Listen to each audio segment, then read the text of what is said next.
사랑하는 여러분, 오늘 하루는 어떠셨나요? 잠시 눈을 감고 스스로에게 질문을 던져봅니다. 지금 여러분의 삶은 모든 것이 완벽하고 걱정 하나 없이 평안하신가요? 만약 그렇다면 진심으로 축복합니다. 하나님께서 당신에게 베푸신 그 큰 은혜에 감사드립니다. 하지만 오늘 이 이야기는 아마도 당신을 위한 것은 아닐지도 모릅니다. 오늘 저는 삶의 어느 한 부분 혹은 여러 영역에서 보이지 않는 아픔과 씨름하고 있는 분들을 위해 이야기하고 싶습니다. 복잡하고 힘겨운 시간의 터널을 지나고 있는 분들 혹은 사랑하는 이의 고통을 곁에서 지켜보며 함께 아파하는 분들에게 말입니다. 어쩌면 지금 이 순간에도 기적이 일어나길 간절히 기도하고 또 기도했지만 하나님의 침묵 속에 홀로 남겨진 듯한 외로움을 느끼는 분이 계실지 모릅니다. 오랫동안 아이를 갖기 위해 애쓰던 부부가 마침내 귀한 생명을 얻었지만 이내 그 아이를 잃는 슬픔을 겪기도 합니다. 모든 것이 끝났다고 생각했던 병마가 다시 찾아와 절망의 그림자를 드리우기도 합니다. 이처럼 거대한 시련이 아니더라도 우리의 삶은 크고 작은 문제들로 채워져 있습니다. 직장 생활도 그저 그렇고 관계도 뜨겁지도 차갑지도 않으며 경제적으로는 늘 아슬아슬하게 현상 유지를 하는 그런 나쁘지 않지만 좋지도 않은 상태에 머물러 있을 수도 있습니다.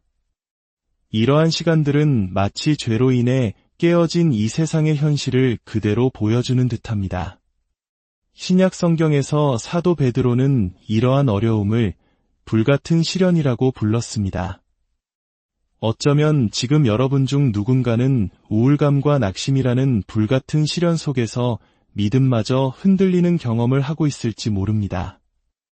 하지만 베드로는 베드로전서 1장 7절에서 이렇게 말합니다. 너희 믿음의 확실함은 불로 연단하여도 없어질 금보다 더 귀하여 예수 그리스도께서 나타나실 때에 칭찬과 영광과 존귀를 얻게 할 것이니라. 그렇습니다. 시련은 우리의 믿음이 진짜인지 증명하는 과정이며 불이 금을 재련하여 순금으로 만들듯 우리의 믿음을 더욱 순수하고 강하게 만듭니다. 오늘 우리는 구약성경 다니엘서에 나오는 굳건한 믿음을 가진 세 청년의 이야기 속으로 들어가 보려 합니다.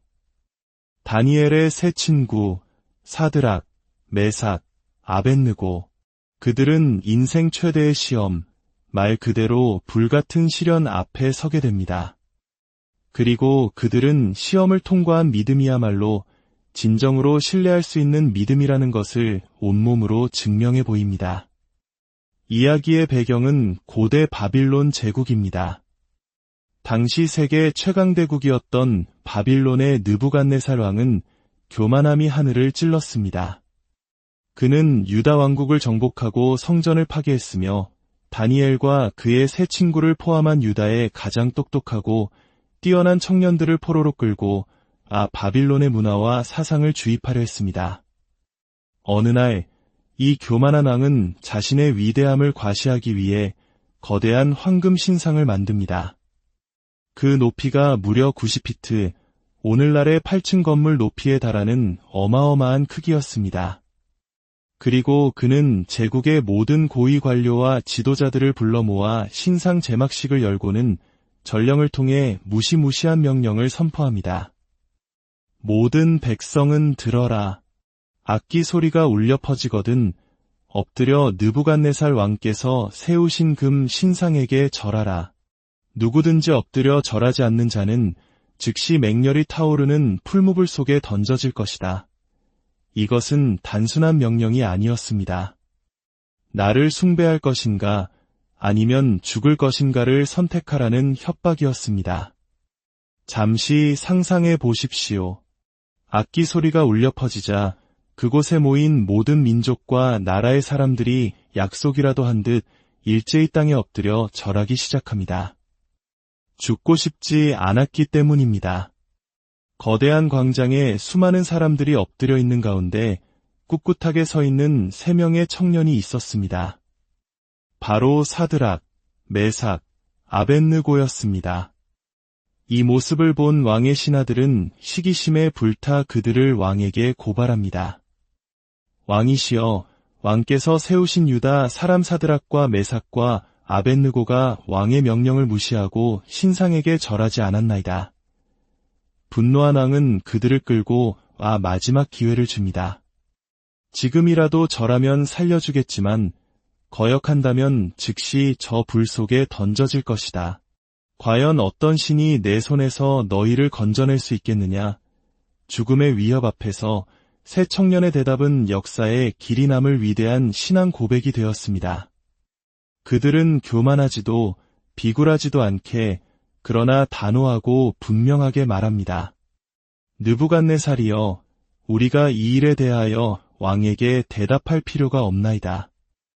왕이여, 우리가 섬기는 하나님이 계시다면 우리를 맹렬히 타는 풀무불 가운데에서 능히 건져내시겠고 왕의 손에서도 건져내시리이다. 얼마나 놀라운 믿음입니까? 그들은 자신의 목숨이 경각에 달린 상황에서도 우리가 섬기는 하나님은 전능하신 분이라고 선포하고 있습니다. 우리 역시 힘겨운 시간을 지날 때 스스로에게 이렇게 선포해야 합니다. 나의 하나님은 능치 못하심이 없다. 의심과 두려움이 밀려올 때 우리는 우리 자신에게 하나님의 말씀을 설교해야 합니다. 나의 하나님은 능히 하실 수 있다. 눈먼 자의 눈을 뜨게 하시고 죽은 자를 살리신 하나님, 폭풍우를 잠잠케 하시고 모든 필요를 채우시는 하나님. 여러분이 어떤 문제 앞에 서 있든지 여러분의 하나님은 그 문제보다 크시며 능히 해결하실 수 있는 분임을 믿으십시오. 하지만 새 청년의 위대한 고백은 여기서 그치지 않습니다. 그들은 믿음의 가장 깊은 차원을 보여줍니다. 그렇게 하지 아니하실지라도 왕이여, 우리가 왕의 신들을 섬기지도 아니하고 왕이 세우신 금 신상에게 절하지도 아니할 줄을 아옵소서. 그렇게 하지 아니하실지라도 이 짧은 한마디에 담긴 믿음의 무게가 느껴지십니까? 이것은 하나님이 우리를 구해주실 것을 믿지만 만약 하나님의 뜻이 달라 우리가 원하는 결과를 얻지 못한다 할지라도 그럼에도 불구하고 하나님은 여전히 나의 하나님이시며 나는 그분을 예배하겠다는 가장 성숙하고 순결한 믿음의 고백입니다. 이것이 바로 시험을 통과한 믿음입니다. 우리의 기도가 응답될 때만 하나님을 찬양하는 것은 조건적인 믿음입니다. 그러나 우리의 기대가 무너지고 상황이 더 나빠지는 것처럼 보일 때조차 하나님을 신뢰하는 것, 그것이 바로 그리 아니하실지라도의 믿음입니다. 여러분의 삶에 위대한 믿음의 고백이 울려 퍼지기를 축복합니다. 하나님, 당신께서 능히 하실 수 있음을 믿습니다. 그리고 그리하실 것을 믿습니다. 하지만 그리 아니하실지라도 저는 여전히 주님을 신뢰하며 예배합니다. 새 청년의 대답의 왕은 극도로 분노하여 풀무불을 평소보다 7배나 더 뜨겁게 하라고 명령했습니다. 불길이 너무나 뜨거워서 세 사람을 붙들어 불 속에 던져 넣던 군인들이 그 불에 타 죽을 정도였습니다. 이제 새 청년은 맹렬히 타오르는 불길 한가운데에 던져졌습니다. 모든 것이 끝난 것처럼 보였습니다. 그런데 바로 그 순간 풀무불을 들여다보던 느부갓네살 왕이 깜짝 놀라 외칩니다. 내가 보니 결박되지 않은 네 사람이 불 가운데로 다니는데 상하지도 아니하였고 그 넷째의 모양은 신의 아들과 같도다. 세 사람을 던졌는데 불 속에는 네 사람이 있었습니다. 그들은 불에 타지 않았을 뿐만 아니라 자유롭게 불 속을 거닐고 있었습니다. 그리고 그 네 번째 인물은 성경학자들은 바로 성육신하시기 이전의 예수 그리스도라고 해석합니다. 여기에 이 이야기에 가장 중요한 메시지가 담겨 있습니다. 주목해 보십시오. 하나님께서는 그들을 불 앞에서 구해내지 않으셨습니다. 그들을 불 속으로 들어가지 않도록 막아주시지 않았습니다. 하나님은 그들이 가장 고통스러운 시련의 한복판에 있을 때 바로 그 불 속에서 그들과 함께 하셨습니다. 사랑하는 여러분, 이 진리를 마음에 꼭 새기시길 바랍니다. 하나님은 언제나 우리를 시련으로부터 건져주시는 것은 아닐지 모릅니다. 하지만 그분은 어떤 시련 속에서도 언제나 우리와 함께 하십니다. 예수님은 바로 우리의 불같은 시련 속으로 찾아오시는 분입니다. 질병의 고통으로 신음하는 병상에, 관계의 깨어짐으로 아파하는 눈물 속에, 경제적인 어려움으로 잠 못 이루는 캄캄한 밤에 주님은 바로 그곳에 우리와 함께 계십니다. 그리고 그 불 속에서 우리는 이전에는 결코 경험할 수 없었던 가장 깊고 친밀한 주님의 임재를 경험하게 됩니다. 시련의 불길이 우리를 태우는 것이 아니라 오히려 우리를 묶고 있던 모든 결박을 태우고 우리를 더욱 자유롭게 하며 하나님의 영광을 보게 하는 도구가 되는 것입니다.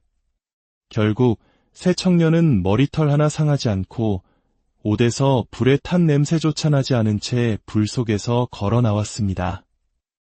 이 기적을 목격한 느부갓네살 왕은 그 자리에서 하나님을 찬양하며 이렇게 선포합니다. 사드락과 메삭과 아벳느고의 하나님을 찬송할지로다.